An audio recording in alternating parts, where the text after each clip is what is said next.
జై శ్రీరామ్, జై హనుమాన్. ముందుగా అందరికీ నమస్సమాంజలి. ఈరోజు మన హనుమాన్ స్టాచ్యూ అయితే యావరేజ్గా 28-29 రోజులు అయితే వర్క్ కంప్లీట్ చేసాము. ఈ రోజు అయితే హ్యాండ్స్ అయ్యి రాడ్ బెండింగ్ చేసి బిగించాము అనమాట. అలాగే గెదకు కూడా రాడ్ బెండింగ్ అయితే చెయ్యాలి. రేపైతే ఒక హ్యాండ్స్ పాత మొదలు పెట్టేస్తాము.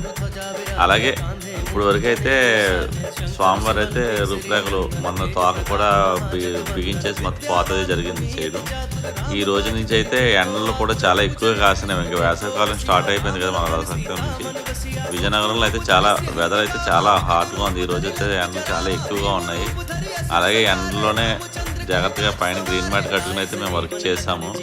అలాగే ఈ విగ్రహం చివరకు ఎలా తయారు చేస్తామో మీరు చూడాలి అనుకుంటే ముందుగా మన ఛానల్ని సబ్స్క్రైబ్ చేసి లైక్ చేసి షేర్ చేయండి. ఆ బెల్ ఆల్ మార్క్ ప్రెస్ చేస్తే ప్రతి ఒక్క అప్డేట్ మీ చివరి వరకు చేరుతుంది. అలాగే ఇటువంటి వర్కులు కావాలి అనుకుంటే మన నెంబర్ డిస్ప్లే మీద ఉంది, సంప్రదించండి. Please subscribe my channel.